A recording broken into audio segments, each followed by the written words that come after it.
Dentro do DC existem muitos personagens que podem ser considerados divindades, como Super-Homem, Mulher Maravilha, até mesmo o Batman, se for para pensar, e a lista segue adiante, até mesmo com diversos paralelos com os deuses gregos. Porém, dentro do seu universo cósmico, existe um certo grupo de personagens que tem uma enorme importância dentro da mitologia da DC Comics, mas são muito pouco conhecidos pelo grande público. Mas a história está prestes a mudar, já que eles têm um filme vindo aí, confirmado já, para os próximos anos, que são os Novos Deuses. Após um evento chamado de Ragnarok, com óbvias inspirações na mitologia nórdica, os velhos deuses foram mortos. E a partir daí os novos deuses surgiram, sendo divididos em dois mundos, com os deuses bondosos vivendo em Nova Gênese, liderados pelo chamado Pai Celestial, ou também Izaiwa, e os deuses considerados maldosos acabaram indo para Apocalipse, que vão acabar sendo governados pelo tirano Darkseid. Porém, ambos esses mundos não residem, digamos, no mesmo lugar que a Terra. Eles residem em uma outra dimensão, algo paralelo, chamado de Quarto Mundo.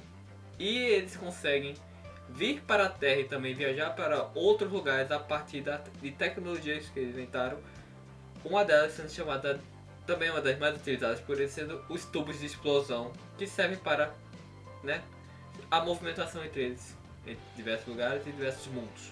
Os novos deuses, quando você compara eles com a pessoa, um terráqueo, uma pessoa normal, eles são bem parecidos fisicamente. Porém, eles em relação a nós, meros mortais, eles têm um pacote clássico. Mais fortes, mais rápidos, mais resistentes, uma baita imunidade com qualquer tipo de doença e assim vai.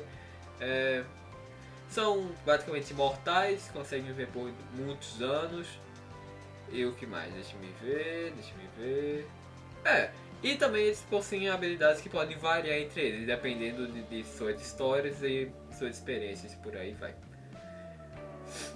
Mas como eu disse, isso apenas em relação a humanos. Quando você pega dentro da sociedade deles, no mundo deles, eles estão todos meio que pé de igualdade.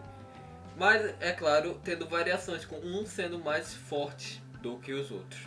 E como eu disse, eles são imortais, basicamente. Em questão de envelhecer, eles ainda podem ser assassinados, mortos, em guerra, batalhas e por aí vai.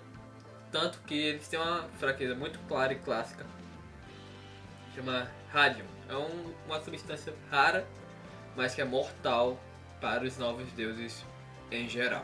Eles são o que são porque vivem perto de uma fonte de energia denominada a fonte, que devido a viverem perto dela, eles evoluíram num nível extremo, chegando a se considerarem deuses, como são bastante humildes, e também o que dá a eles todas essas habilidades e os tornam imortais, não envelhecerem. Tipo, eles envelhecem até os 30 anos e a partir dali eles meio que mantêm o estado deles. Nova Gênese e Apocalipse, eles vivem um constante conflito, em guerra mesmo. Nenhum dos dois se dão muito bem, havendo aqui ou acolá alguns acordos e tratados que vão ser falados mais especificamente mais pra frente, porque tem os personagens importantes vem a partir daí, mas também a partir da fonte e outros recursos que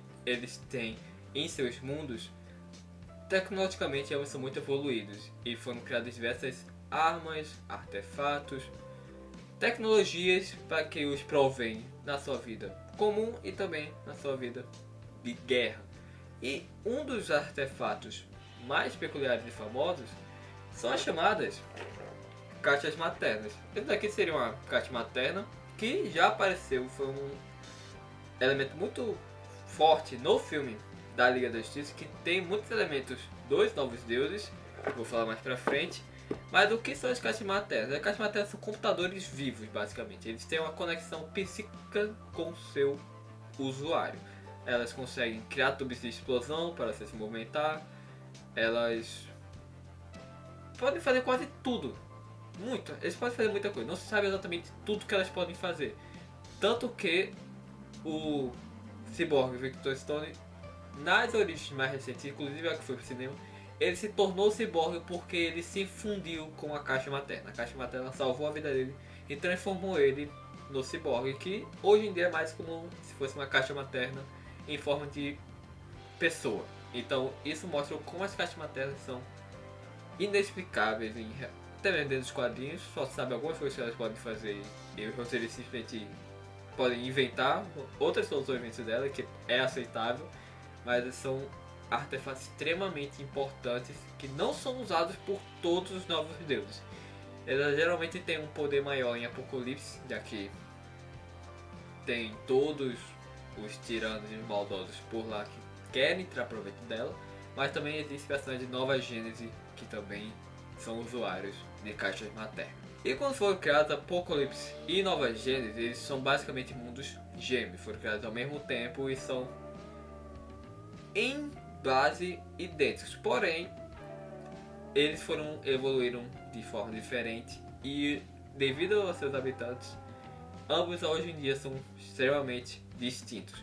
Com Nova Gênese sendo um lugar muito próspero, verdejante, de paz em relação às pessoas que vivem lá, e com Apocalipse sendo um lugar temível, cheio de magma, estruturas metálicas opressoras, fábricas de soldados para demônios e também com seus tiranos vivendo por lá e todos sobre alcunha, todos sobre as ordens de Darkseid que fez o planeta chegar a esse estado definitivo, algo que ele já era antes, mas Darkseid se tornou o real detentor daquele mundo e de sua aparência e faz o possível para espalhar ele, terraformar outros planetas para que se assemelhem a Apocalipse como o maior, digamos, o maior império. O maior império da galáxia, pode-se dizer assim, já que o objetivo dele é conquistar. E agora vamos para a parte realmente interessante e mais importante em relação aos Novos Deuses, que são seus integrantes. E como são dezenas, digamos assim, de integrantes em ambos os lados, tanto em Nova Gênesis como em Apocalipse, eu selecionei aqui os principais que devem ser o que devem ter uma maior importância no filme, até porque são os que têm uma maior importância e destaque dentro das histórias em quadrinhos. E o primeiro deles é o Pai Celestial, também conhecido como Isaiah. O Pai Celestial, ele é o líder espiritual de Nova Gênese e também é considerado o pai dos novos deuses. Ele é um líder próspero e que acredita fielmente na paz. Então, ele não curte muito o conflito que existe com o Apocalipse, mas ele tem noção que deve ser algo a ser lidado, porém sempre tenta a solução mais pacífica, digamos assim, apesar de também ter seus momentos, digamos que complicados. Tanto é que uma das coisas mais importantes dentro da história do Nova Deuses que ele fez foi um acordo com Darkseid, meio que tratado de paz, onde eles trocaram seus filhos. O Pai Celestial deu seu filho para Darkseid criar e Darkseid deu o seu filho para o Pai Celestial criar. E esses dois personagens vão ser ainda muito importantes, provavelmente os mais importantes dos quadrinhos Novos Deuses e para o filme que vão ser falados um pouquinho mais pra frente. Temos também a Grande Barda, que ela não é originária de Nova Gênesis, ela veio de Apocalipse, pois ela era a líder do grupo militar chamado das Fúrias Femininas, ou apenas Fúrias, que vão ser, já vou explicar as melhores, mas em resumo, a Grande Barda era a grande guerreira desse grupo, só que ela desbandou e acabou indo para Nova Gênesis, onde tem um relacionamento com o Senhor Milagre, também conhecido como Scott Free, que é o próximo a falar, e por acaso é o filho do Pai Celestial que foi criado por Darkseid. O Senhor Milagre é um herói também, e ele junto com o Grande Barda tem um desejo de viver uma vida normal, meio que longe da vida com os novos deuses, todas as questões que eles têm e também longe dos problemas de super-heróis na Terra tem que eles também acabam tendo que lidar, já que Os Novos Deuses eles ainda são super-heróis, então eles lidam com Super-Homem, Batman, Mulher Maravilha, muitos já participaram da Liga da Justiça e por aí vai. Em resumo, ela possui uma super força e o seu principal atributo é o seu Mega Bastão, que ela utiliza em combate e é a sua principal arma e também é uma das coisas que mais a diferenciam dos outros deuses é sua maestria com essa arma, o que também a torna uma das melhores guerreiras entre os novos deuses. Então chegamos agora no seu milagre, que como eu disse, ele é um filho do Pai Celestial que foi dado do Darkseid devido a um acordo. E Scott Free, ele sempre esteve meio que preso nas masmorras, sendo ensinado por Darkseid e pela Vovó Bondade. Vovó Bondade, eu ainda vou falar um pouquinho mais dela depois. Só que ele consegue fugir dessas masmorras e ele acaba caindo na Terra. E lá ele acaba conhecendo um artista de circo chamado Thaddeus Brown, que era considerado o primeiro Senhor Milagre. Ele tinha essa alcunha de Senhor Milagre, então ele acolhe o Scott e meio que ensina tudo que ele sabe para ele. Então, após a morte de Thaddeus, Scott assume a alcunha de Senhor Milagre, inclusive o que seria a roupa dele, e se torna um homem que tem sua principal habilidade, que ele consegue escapar de qualquer armadilha. Não importa que situação você coloque ele vai conseguir escapar. Esse é o negócio do Senhor Milagre. E ele tem as habilidades dos novos deuses em relação aos humanos, como eu falei mais cedo. E também ele tem um aspecto que são tipo dois disquinhos que ele bota um em cada perna e ele usa eles pra voar, flutuar e por aí. Também temos o outro lado desse acordo feito entre os pais, que é o filho de Darkseid que foi dado para o Pai Celestial. Esse é Orion. Orion é considerado o protagonista das primeiras histórias dos Novos Deuses e um dos mais importantes. Ele já participando de diversas informações da Liga da Justiça. Orion, diferente de seu pai, não possui seus desejos de dominação. E ele realmente foi criado sobre os ensinamentos de Nova Gênesis pelo Pai Celestial. Porém, ainda tem aspectos de Apocalipse e de seu pai nele. Então ele meio que pode dizer que ele tem certos problemas de raiva em relação a todos ao redor dele. Principalmente em combate, quando o seu lado negro realmente se revela. Porém, ele possui uma caixa materna, como disse, que ajuda ele a recuperar sua postura e meio que mantém ele na linha que ele quer seguir. Ele luta contra sua própria origem e seu próprio sangue para se tornar uma pessoa melhor. Ele também possui, devido à sua caixa materna, a conexão com a chamada Astro-Força, que segundo ele mesmo seria a fúria da fonte. Fonte, a energia que fez com que todos eles evoluíssem ao nível máximo. E junto com essa Astro-Força ele também tem um planador que em desenho de primeira viagem pode ser alguma coisa ridícula ver ele pilotando aquilo, mas é uma grande arma para ele e muito poderosa também, o que faz ele se dar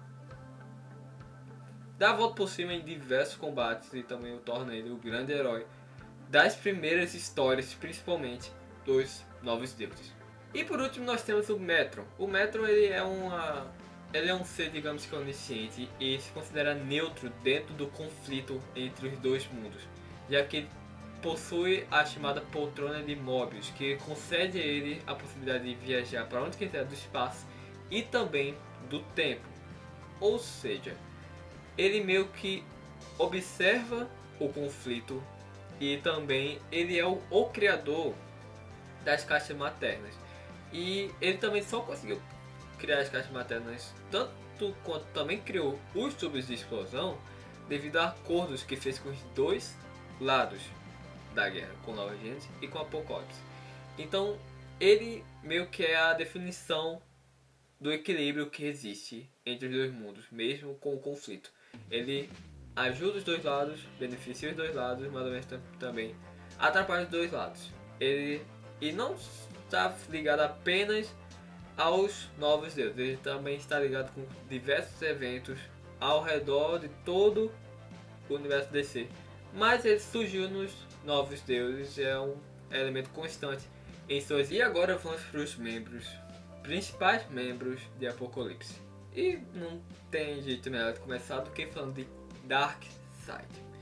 Provavelmente o mais conhecido dessa lista, até por conta do filme da Liga da Justiça e do Snyder Cut que está vindo por aí, mas não teve ainda uma introdução digna a esse vilão, o maior vilão da DC, provavelmente um dos maiores vilões da DC, e a inspiração do Thanos. Thanos é uma cópia cuspida e escarrada admitida do Darkseid. E assim como o Thanos, Darkseid é um cara trágico, tanto que ele não é a síntese de Apocalipse como o Pai Celestial é de Nova Gênesis, quando ele nasceu um tempo depois e só se tornou governante também quando se tornou mais velho, depois de viver por lá. E o que faz ele ser, o que fez ele se tornar um cara amargo, digamos assim, e sombrio em relação à vida e tudo mais, foi a morte do amor da sua vida, Sully. E depois disso que ele se fechou e não quis se aproximar de ninguém e nem nada do tipo, inclusive até mesmo do seu filho, Orion. E seu outro filho, que eu vou falar daqui a pouco. E a partir daí que a história de Darkseid começa realmente a se tornar mais interessante, já que ele também tinha um irmão.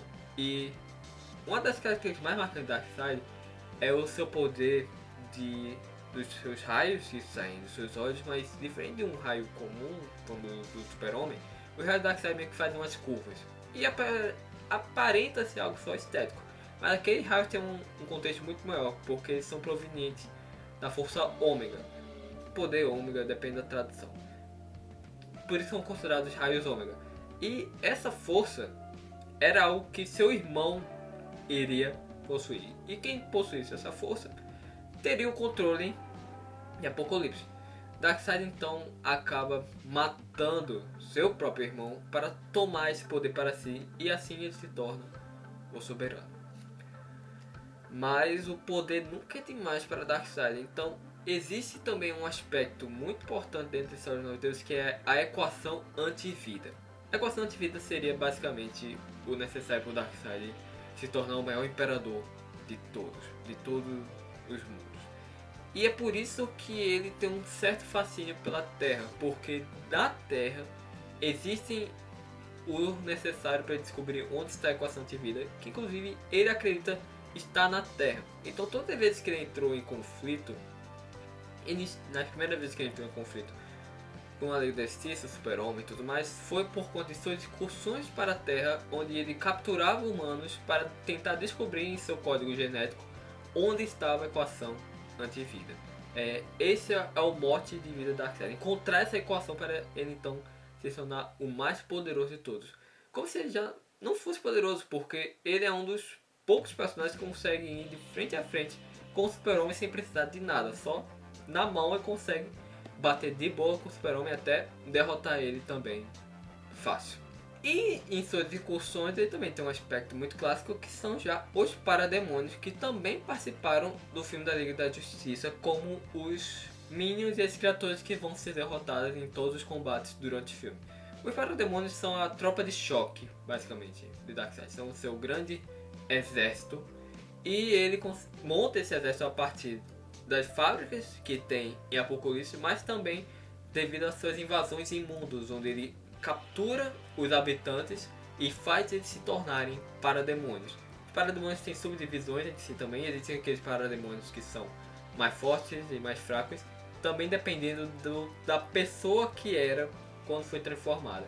E se fosse uma pessoa fraca, uma criança ou qualquer coisa do tipo, sairia um parademônio forte. Se fosse um guerreiro ou até mesmo um super-herói, e se fosse transformado em um parademônio, eles seriam dos parademônios de elite, digamos assim.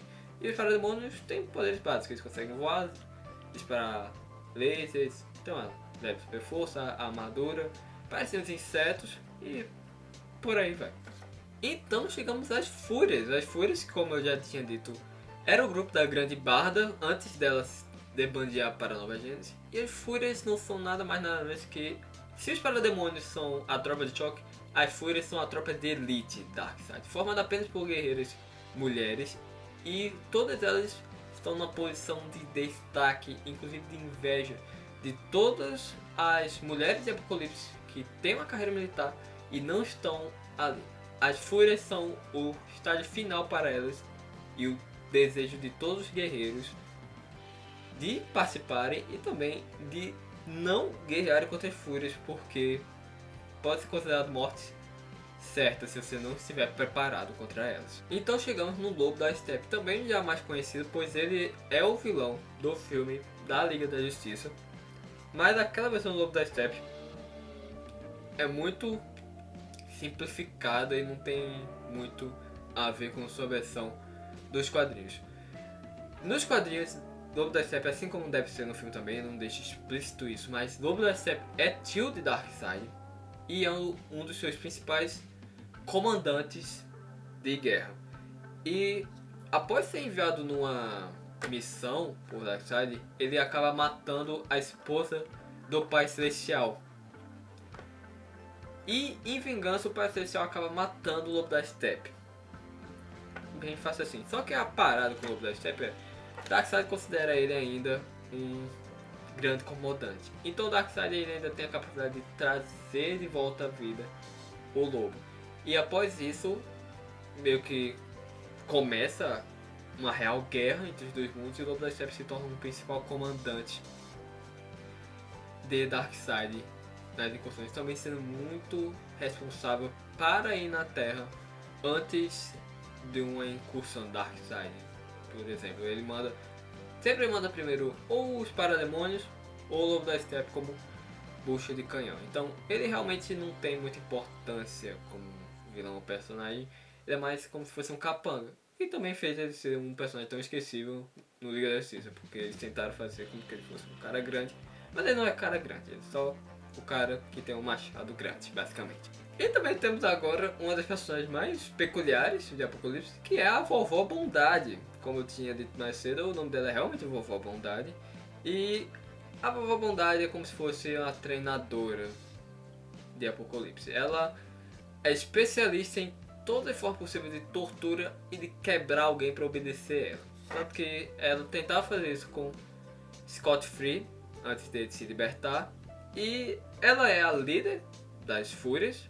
Ela comanda as Fúrias, é a grande general das Fúrias, obedece diretamente a ela. E uma das grandes características da Vovó Bondade é de como ela gosta de quebrar psicologicamente seus inimigos para se tornarem mais pupilos e escravos dela, digamos assim. Tanto que ela tem uma grande preferência em não matar ninguém, apenas para destruir o psicológico dessa pessoa e fazer ele virar um brinquedinho dela, que ela vai poder usar mais pra frente como soldado, como arma e tudo mais. É um dos principais nomes de Apocalipse, principalmente no poder militar. Ela está próximo de Darkseid no quesito de ameaçadora, apesar de sua aparência de uma vovó inocente e também de seu nome tentar enganar, mas não se engane, ela ainda é uma das personagens mais perigosas de se lidar entre os novos deuses. E também temos agora Kalibak, que é o segundo filho de Darkseid. Kalibak é um dos maiores guerreiros de Apocalipse, considerado também uma lenda dentro do mundo, mas que ainda não tem o que ele mais deseja, que é uma aprovação de seu pai, que meio que não liga tanto para Kabak como liga para Orion, por exemplo. Então o Kalibak ele é meio que o antítese do Orion, um vilão de Orion, e sempre está tentando buscar a aprovação de seu pai, tentando acabar com Orion para se provar como ele é muito melhor e ele merece ainda mais a atenção do Darkseid. Ele é considerado o segundo em comando em relação a Apocalipse, abaixo apenas de Darkseid. E apesar de Darkseid não o considerar tanto quanto ele considera Orion, Darkseid considera Kalibak como a coisa mais próxima de alguém que ele amaria, já que ele é filho da mulher que ele mais amou. Então por conta disso ele é meio que mais tolerante aos fracassos de Kalibak. Tanto depois de suas derrotas contra o Orion e tudo mais, o Kalibak meio que sempre se mantém onde está por ser o filho do Darkseid e também por ser um grande guerreiro. O que ele não tem de inteligência e astúcia, ele compensa na sua selvageria no campo de batalha, algo que acaba se tornando muito útil para Darkseid, o que ele aproveita bastante desse seu filho não tão amado quanto o primeiro. E por último temos Desaad, que ele é o conselheiro de Darkseid, braço direito de Darkseid, e que eram considerados até mesmo amigos próximos, pessoas desde antes de Darkseid se tornar quem é hoje. Porém, Desaad acabou sendo influenciado por diversas vozes e acabou envenenando Sully, que era a mulher de Darkseid que ele tanto amava. Após isso, e após Darkseid descobrir, principalmente, Darkseid acaba matando Desaad. Porém, Darkseid ainda reconhecia a importância e como Desaad poderia ser uma peça crucial dentro do tabuleiro que ele joga. Então ele acaba ressuscitando Desaad, mas ele sempre joga um joguinho com ele, sempre matar Desaad. E mata Desaad por diversão e assim traz ele de volta à vida, sempre avisando o seguinte: da próxima vez que eu te matar, será pra valer. Para então criar o medo dentro da cabeça de Desaad, que sempre acha que na próxima vez que ele morrer, será de fato a sua morte. Mas Darkseid sempre traz ele de volta à vida, já que ele é um grande conselheiro estrategista e um dos principais torturadores de Apocalipse, junto com a Vovó Bondade. Em relação a recomendações que eu posso dar com os Novos Deuses, eles não tem muitas, principalmente aqui no Brasil, não tem muitas histórias publicadas, não são muito espalhadas em coletâneas e tudo mais, mas atualmente estão lançando mais coisas sobre eles. Mas se você procurar também na internet, o que eu recomendaria principalmente é a origem clássica dos Novos Deuses, escrita pelo Jack Kirby, e também a história mais recente do Senhor Milagre, que foi escrita pelo Tom King, que é um dos roteiristas de quadrinhos mais elogiados dos últimos tempos, dos últimos anos. Já escreveu pro Batman, fez uma história incrível do Visão, que inclusive deve ser a inspiração para a série da Feiticeira Escarlate também. E apesar de ser um ponto de entrada um pouco esquisito para quem não conhece muito dos Novos Deuses, essa série ainda é muito bem escrita e muito realmente boa. Ela pega os principais elementos e constrói a história por cima com um roteiro muito bem escrito que torna um prazer ler. Os desenhos também são muito bonitos. É realmente algo muito bom. E em resumo seria o Senhor Milagre e a Grande Barda tentando viver aquela vida normal que eles sempre desejam, mas as coisas vão se provando nem tão simples quanto parecem. É realmente algo muito bom, uma ótima recomendação, até mesmo para quem não lê quadrinhos, porque é uma escrita e uma história muito bem feita. E tem sua adaptação para os cinemas. Não se tem muita informação sobre o filme em si ainda, mas o que se sabe é que será dirigido por Ava DuVernay, que é a diretora uma diretora em ascensão em Hollywood nos últimos anos, que dirigiu grandes filmes que estiveram nos últimos Oscars, inclusive o Selma, por exemplo. Ela também está escrevendo o roteiro junto com Tom King, o mesmo roteirista da série Senhor Milagre que eu acabei de falar. Ou seja, está em boas mãos porque a diretora é uma pessoa extremamente talentosa e competente e está roteirizando junto com um cara que também é muito competente e que está acostumado com esse universo e sabe como escrever sobre esse universo. Então eu diria que o filme está em boas mãos. O que se sabe de informações também é que o filme será uma homenagem a Jack Kirby, falecido já Jack Kirby, que foi um dos grandes e principais nomes dos quadrinhos e o criador dos Novos Deuses dentro da DC, e que deve explorar a relação do Senhor Milagre com a Grande Barda tentando ter uma vida normal. Ou seja, apesar de pegar muitas inspirações da origem dos Novos Deuses, também deve pegar inspirações da série que o Tom King escreveu. Até é algo natural, já que ele também está roteirizando o filme. E também, como eu já disse ao redor do vídeo, alguns aspectos dos Novos Deuses já apareceram em outros filmes da DC, como o Lobo da Steppe, as caixas maternas, os tubos de explosão, citações ao Darkseid e por aí vai. O Darkseid já está confirmado no filme dos Novos Deuses. Eva já confirmou o Darkseid no filme junto com as Fúrias Femininas também. Só que a questão é que Darkseid também estará presente no Snyder Cut. Então não se sabe se vai ser o mesmo Darkseid, interpretado pelo mesmo ator no mesmo universo. Mas provavelmente não, porque o do Snyder Cut já tem um ator definido e o Zack Snyder já falou também que a sua versão da Liga da Justiça, que será lançada ano que vem, fará parte de um universo próprio, não irá seguir a cronologia do cinema. Essa cronologia deve seguir os acontecimentos do filme da Liga da Justiça, que foi lançado em 2017. Então, mas eu sinceramente acredito que eles vão ignorar completamente aquele filme, porque ele não fez sucesso, também não é muito bom, e as coisas que botaram as jogadas em Novos Deuses foram completamente desperdiçadas. Então, deve só uma visão nova dos Novos Deuses para o cinema, e também a primeira visão dos Novos Deuses no cinema, o que é muito interessante, e também vai ser um contraponto com os Eternos da Marvel, que por acaso também foram criados por Jack Kirby, mas depois que ele já tinha criado os Novos Deuses dentro da DC. Bom, então é isso. Eu gosto de fazer esse vídeo só falando das coisas que eu gosto, e também em relação às coisas que estão vindo por aí que eu me animo, aí eu fico com vontade de escrever roteiro e fazer vídeo. Então esse foi um vídeo falando sobre os Novos Deuses. Espero que tenha gostado, espero que tenha assistido até aqui. Se você assistiu até aqui, você tem meu abraço, um beijo e o meu carinho por você. Então, obrigado e até mais.